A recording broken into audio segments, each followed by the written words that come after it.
Hello tout le monde, je vais te faire un tirage tout à l'heure, mais avant je voudrais faire une mise au point sur l'attente qu'on peut avoir dans une rupture, parce que j'ai eu beaucoup de commentaires et de messages par rapport à la vidéo que j'ai faite sur le tirage que j'ai fait sur la réunion des flammes jumelles.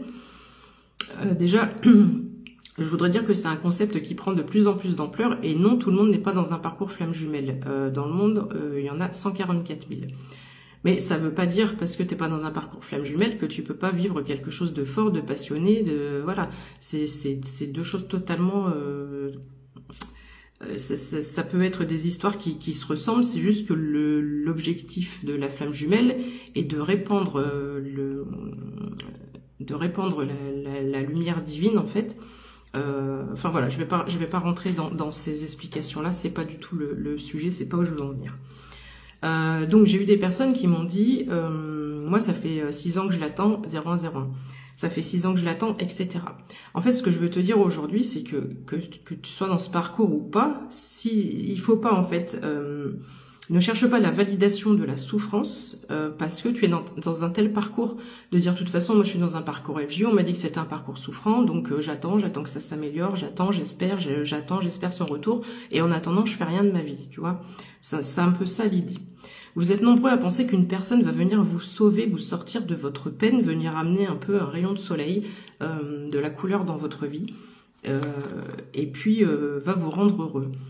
Je vais en offusquer plus d'un avec ce que je vais dire, mais c'est pas grave, écoute ma vidéo jusqu'à la fin et tu me tacles à la fin si tu as envie, c'est pas grave. Mais si tu penses ça, que c'est une personne extérieure qui va venir t'apporter le soleil dans ta vie dont tu as besoin, alors c'est que tu es une coquille vide. Une coquille vide. Avant de vouloir espérer être heureux en couple, demande-toi si tu l'es toi-même. Donc ici, j'ai fait 2 options, d'accord? La première option, c'est si effectivement tu es dans un parcours FJ. La séparation est nécessaire. Comment veux-tu prendre conscience de tes failles, de tes faiblesses, évoluer, changer si tu es constamment avec la personne, donc tout le temps sa présence, constamment dans le conflit avec l'autre? C'est tout simplement impossible. Donc si c'est ton cas, et tu ne le vois pas aujourd'hui parce que tu es dans une période de souffrance, il faut justement que tu sortes de cet état de tristesse et plutôt remercier le ciel, Dieu, l'univers, selon tes convictions, car sans cette séparation, il n'y aurait jamais pu y avoir de prise de conscience, ni de guérison de part et d'autre, des deux côtés, et votre histoire aurait été tout simplement impossible, et ça tu le sais. Ensuite, deuxième option, tu n'es pas en parcours flamme jumelle. C'est pas pour autant que tu ne peux pas vivre une relation très forte, passionnée, fusionnelle, c'est juste que l'objectif d'une relation flamme jumelle est différente. Je ne vais pas rentrer dans les détails ici, c'est pas l'objectif. Donc, si tu es en séparation, soit cette personne n'était peut-être pas faite pour toi, alors oui, c'est difficile, tu es en période de peine, etc. Tu vas relire les derniers messages, tu vas essayer de chercher à tout prix pourquoi, qu'est-ce qui n'a pas marché, pourquoi comprendre pourquoi ça a merdé ou ça a merdé. Tu vas passer ton temps dans ton lit, dans ton canapé, à pleurer, à manger de la glace, des chouchous, des M&M's ou boire de l'alcool pour certains, te dire de toute façon je peux grossir, je peux me négliger, je veux plus plaire à personne puisque de toute façon l'amour ça fait toujours mal. Donc ça c'est l'auto-sabotage, c'est une réaction humaine, j'ai envie de te dire. Il y a tristesse, il y a douleur, donc auto-sabotage. En fait tu fais ça donc pour une personne qui finalement ne t'apportait pas ce que tu attendais.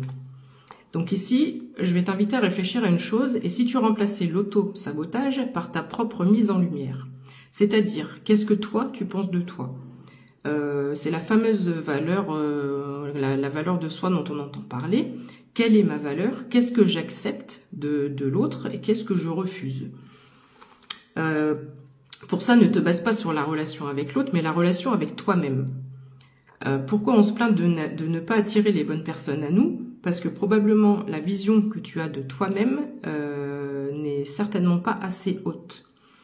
Et tu n'as sans doute jamais réfléchi à ce que veut dire poser ses limites. Même si poser ses limites entraîne une rupture souffrante, tu pourras être fier de toi pour avoir agi pour toi, pour toi-même, pour tes convictions, pour ton bien-être, pour ton épanouissement, pour ton harmonie et pour ta paix intérieure. Ensuite, Quand je parle de coquille vide, est-ce que tu es heureux ou heureuse pour toi? Quelles sont tes passions? Alors, j'ai beaucoup de personnes qui me disent parfois ne pas avoir de passion. Parce que faire des passions, c'est faire quelque chose qu'on aime. Donc, si tu n'as pas de passion, tu as certainement des envies. Comment veux-tu remplir ta vie? Veux-tu essayer le dessin, la peinture, la broderie, des circuits des courses sur circuit automobile? Je ne sais pas pourquoi j'ai écrit ça, mais ça parlera certainement à certaines personnes. Du saut en parachute, etc., etc. Enfin, tu vois l'idée. Remplir sa coquille, c'est donc par des activités, des loisirs, mais pas que. C'est aussi savoir écouter son corps quand il a besoin de repos, être chouchouté, se faire plaisir. Qu'est-ce que je fais de bon pour moi? Donc je te pose la question, à toi qui me regardes là, si t'es resté jusque-là, c'est que ça t'interpelle. Qu'est-ce que tu fais de bon pour toi? Et c'est pour ça que je dis tout le temps que 1 plus 1 égale 3. Il y en a qui m'ont dit, je suis allée à l'école, pour moi 1 plus 1 égale 2. Donc je t'explique aussi ça dans cette vidéo. Donc ce n'est pas à une personne de venir combler tes manques et tes failles. Pour vivre une relation dans l'harmonie, il faut que tu sois en complétude avec toi-même. Pourquoi on dit faut lâcher prise? Pourquoi la souffrance perdure? Parce que tu restes dans le vouloir contrôler. Donc tu le vis mal, ça ne se passe pas comme tu le souhaiterais. La seule technique à adopter pour moi, c'est de se dire que tout arrive en bon moment avec la bonne personne. Et si ce n'est pas le cas, si ce n'est pas ton cas, c'est que soit c'est pas la bonne personne pour toi, soit c'est pas le bon moment. J'espère que j'aurai assez de temps. Je te donne un exemple, le mien. Je suis en parcours flamme jumelle, mais mon jumeau persiste dans le mensonge, la trahison et le rejet. Je suis totalement ghostée en ce moment. Je me suis réveillée un matin, et même s'il y a un manque, une souffrance, tant pis, je me dis, je continue mon chemin pour avancer pour moi. Je connais aujourd'hui ma valeur, et si tu n'es pas capable de revenir avec authenticité, la porte, elle reste fermée. Une précision sur le runner. Pourquoi est-il dans le déni? Pourquoi il te ghoste, etc. Tu connais toi aussi le fameux « tu casses les couilles ». Ah oui, évidemment. Pourquoi? Parce que tu le triggers, tu vas réveiller ses blessures. Donc il se dit quoi? Mais t'es malade, toi, t'es une ouf. Tu crois que je vais aller voir à l'intérieur et rejouer ma blessure d'abandon si souffrante? Mais moi, je préfère aller draguer la voisine d'à côté parce que elle flatte mon ego. Avec elle, c'est simple. Mon pouvoir de séduction remplit mes cases vides à l'intérieur et c'est la seule façon que j'ai trouvé de vibrer. Ok. Ensuite, qu'est-ce que je voulais te dire? Une chose très importante dans les relations amoureuses, la notion de besoin. On va finir là-dessus, je vais très très vite. Si tu penses avoir besoin de l'autre, c'est qu'il y a encore une case vide à l'intérieur de toi que tu dois combler toi. Tu dois avoir envie de l'autre et non besoin de l'autre. Ça, mets la vidéo en épingle là, fais quelque chose et réécoute. Donc tu l'auras compris. Pour qu'une relation de couple, quelle qu'elle soit, fonctionne dans l'harmonie, il faut que les deux parties aient rempli leur coquille, d'où le 1 plus 1 égale 3. C'est grâce à cette complétude intérieure que là seulement, vous allez pouvoir créer un nous. Voilà.